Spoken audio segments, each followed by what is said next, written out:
हम संकल्प के साथ तो बढ़ तो रहे हैं, बहुत आगे बढ़ रहे हैं, लेकिन ये भी सच है कि कुछ लोग होते हैं जो प्रगति देख नहीं सकते। कुछ लोग होते हैं जो भारत का भला सोच नहीं सकते हैं। जब तक खुद का भला न हो तब तक उनको किसी का भला अच्छा नहीं लगता है। ऐसी विकृत मानसिकता से भरे हुए लोगों की कमी नहीं होती है। देश को ऐसे लोगों से बचना होगा। वे निराशा की गर्त में डूबे हुए लोग हैं। ऐसे मुट्ठी बंद निराशा की गर्त में डूबे हुए लोग जब उनके गोद में विकृति पलती है तब वो विनाश का कारण बन जाती है, सर्वनाश का कारण बन जाती है, एनार्की का मार्ग ले लेती है और तब देश को इतनी बड़ी हानि हो जाती है जिसकी भरपाई करने में हमें नए सिरे से मेहनत करनी पड़ती है। इसलिए ऐसे जो छुटपुट निराशावादी तत्व होते हैं वो सिर्फ निराशा इतना नहीं है,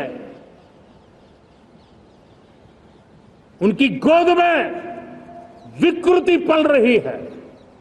ये विकृति विनाश के, सर्वनाश के सपने देख रही है, ताने बाने जोड़ने की प्रयासों में लगी हुई है। देश को इसे समझना होगा। लेकिन मैं देशवासियों को कहना चाहता हूं कि हम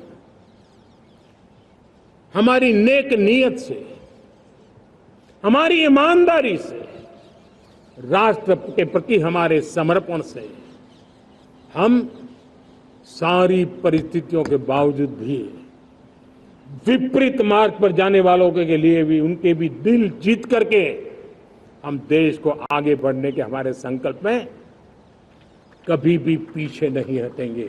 ये मैं विश्वास दिलाना चाहता हूं।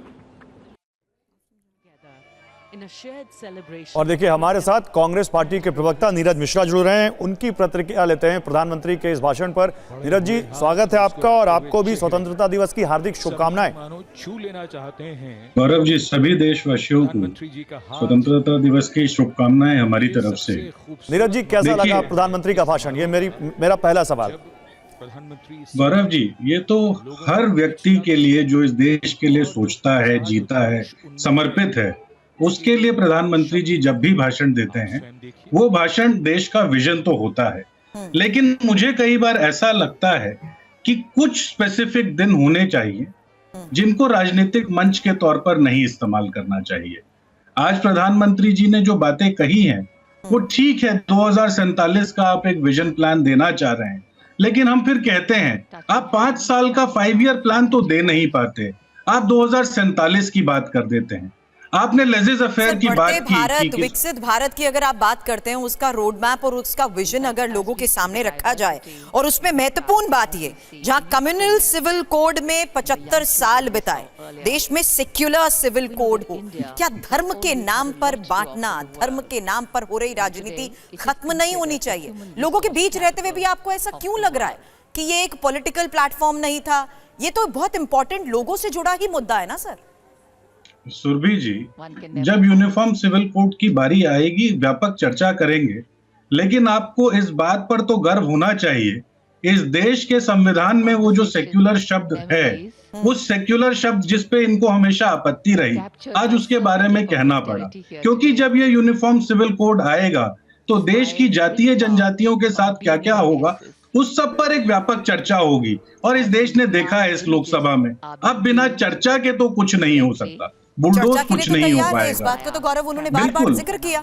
नहीं, आपने क्योंकि संविधान में सेकुलर शब्द का जिक्र किया नीरज जी, उन्होंने कहा, मैं आपको उनका वर्बेटम बताता हूं, हमारे देश में सुप्रीम कोर्ट ने यूनिफॉर्म सिविल कोड पर बात की है। मौजूदा सिविल कोड एक तरह से कम्युनल सिविल कोड है, हमारे संविधान की भावना कहती है कि इस देश पर, इस विषय पर देश में गंभीर चर्चा हो। जो कानून धर्म के आधार पर देश को बांटते हैं, ऐसे कानूनी आधुनिक समाज नहीं बनाते। तो कह रहे हैं 75 साल तो हमने देख लिया, संविधान निर्माता भी चाहते थे, सुप्रीम कोर्ट ने भी कई बार कहा है, तो आखिर इस पर बात क्यों ना आगे बढ़े?